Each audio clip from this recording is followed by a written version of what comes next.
Bismillahirrahmanirrahim. Assalamu alaikum students. Today I am going to deliver you lecture on the topic equilibrium constant Kc from chapter number 9 of 10th class chemistry. You know what Kc is. From my previous lecture by the law of mass section we derive Kc. What is the definition of Kc? Equilibrium constant is a ratio of the product of concentration of products raised to the power of coefficient to the product of concentration of reactants raised to the power of coefficient as expressed in balanced chemical equation. Now, according to this definition, there is a condition. The condition is of balanced chemical equation. The reaction must be at equilibrium state and that must be balanced chemical equation. The definition divided in two parts. The first part is it is a ratio of product of concentration of products raised to the power of coefficient, and the second part is to the product of concentration of reactants raised to the power of coefficient. So in Kc, you can see here in the equation we deal with two components, product and reactant. These two are the components of our reaction. Product over reactant, product in square bracket and reactant in square bracket.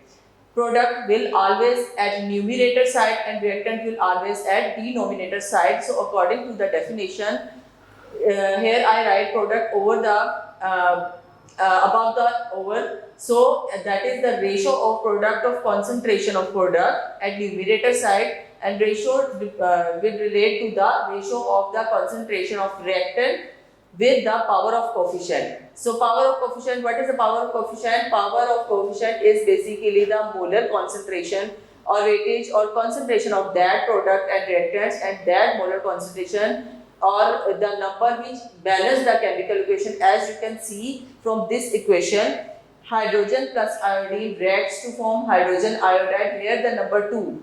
This number 2 will balance this chemical equation, and this number 2 will be right as the power on the product right above the product and as power form. So what we can derive the units of Kc and the value of Kc by different chemical equations. For different chemical equations, first of all we take the example of hydrogen iodide. There are two reactants in this reaction. You can see hydrogen plus iodine. These two reactants react and form hydrogen iodide, as I described you in the definition, that there is a condition for Kc, a balanced chemical equation. A balanced chemical equation, first condition, and the second condition that the reaction must be at equilibrium and it is a reversible kind of a reaction, because it goes from left to right and also goes from right to left, and a point reached when equilibrium established and the reactants will become equal to the products. So that is the equation. When we write Kc, I told you that product must be at numerator side and reactant must be at denominator side. So here in this equation, the product is hydrogen iodide, so we should write it at numerator side, hydrogen iodide, but the number 2 which write in this equation just to balance this chemical equation, and this is also called the number of moles.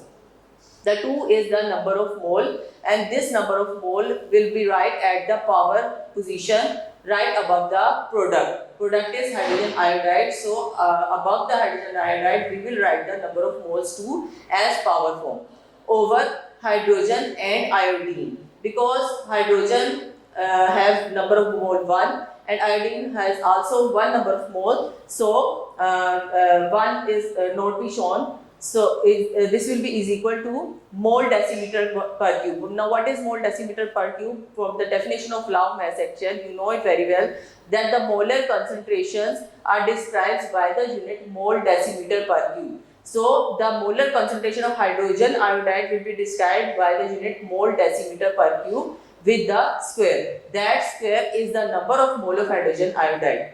For hydrogen and iodine, also we will write the molar concentration of hydrogen and iodine units as mole decimeter per cube multiplied by mole decimeter per cube. In the next step, you can see that the square will cut by these two at denominator side, these two units at denominator side. So there will remain no unit left behind. So the unit for this reaction, unit for the reaction between hydrogen iodine which react to form hydrogen iodide, for Kc there will be no unit. But it changed from equation or reaction to reaction in chemistry if we take another example, the example of nitrogen plus hydrogen, N2 plus 3H2. Here 3 is the number of mole for hydrogen, 1 is the number of mole for nitrogen, and 3 is the number of mole for hydrogen. And the equation goes on. The reactants react to form product ammonia. NH3 is ammonia. 2NH3 ammonia will form with the 2 number of moles. So 2 will be its power. 2 will be the power of this product. So Kc will be equal to NH3 ammonia with the power 2. Here 2. This 2 is the number of moles for ammonia which will balance this reaction at equilibrium, divided by N2 nitrogen from equation plus H2 with the power cube. This cube comes from this number of moles 3. Will use as the power of hydrogen. By adding the units of the molar concentration, the unit for molar concentration will be the same for ammonia, mole decimeter per cube, for nitrogen, mole decimeter per cube, and also for hydrogen, mole decimeter per cube. But there is a change in powers. As you can see, in ammonia the power is 2 square, so we can write a square over the mole decimeter per cube. And at the denominator side, you can see for nitrogen there is power 1, and for hydrogen there is power 3 or cube. We write cube at the mole decimeter per cube for the reactant hydrogens as power. So by cutting these powers, by cutting these molar concentrations, it will remain behind 1 by mole decimeter per cube square is equal to, when we multiply these two, minus 3 multiplied by 2, it will remain as 1 by mole square decimeter minus 6 will be equal to mole minus 2 decimeter 6. That will be the unit for Kc of the reaction between nitrogen hydrogen will form ammonia. In the reaction between nitrogen hydrogen and ammonia, the unit of Kc will be mole minus 2 decimeter 6. So this unit will be changed according to the chemical reactions. Other point is to how to derive a value of Kc. Value of Kc can derive if we know the molar concentrations of reactants or products. We can easily take out the value of Kc. These molar concentrations of reactants and products were performed by different chemists during the process of these chemical reactions, and these are constant values which was given by different chemists by performing these chemical reactions or these chemical processes. So the value of Kc for the reaction between hydrogen iodine and hydrogen iodide will be as given below.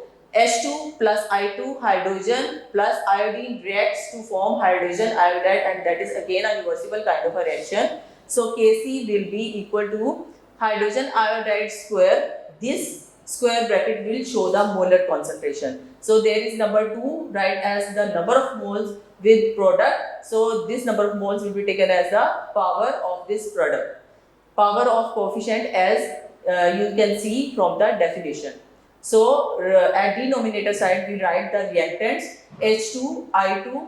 There are no number of moles, there are number of moles as 1. Hydrogen has 1 number of mole, iodine has 1 number of mole, and these 1 number of mole will be balanced the 2 number of mole at product side. So we know the value of hydrogen iodide by the performance of different chemists during these process, during the performance of these chemical reactions. The value of the product hydrogen iodide will be as 0.49, and the value for hydrogen is 0.05, and for iodine 0.06.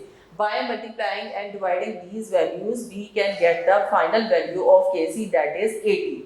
Then Kc is equal to 80, and there is no unit I write. Why? Because in the previous one unit of Kc topic, you can see that for the reaction of hydrogen and iodine and hydrogen iodide, there will no unit remain behind for Kc. But for the reaction of nitrogen, hydrogen and ammonia, the unit will remain mole minus 2 decimeter 6.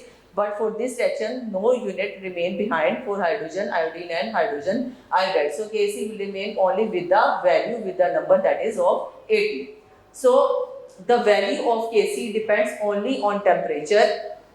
Temperature can decrease or can increase. This increase or decrease in temperature will affect the value of Kc. But it does not depend on the initial concentrations of reactants and products, because Kc will always derive at the reversible condition, at the equilibrium condition, as I described you in the definition, that equilibrium is essential condition for deriving the Kc. So it does not depend upon the concentration of reactants and products, because at equilibrium the concentrations of reactants and products will be equal to each other. So that is my today's lecture. Thank you. Allah Hafiz.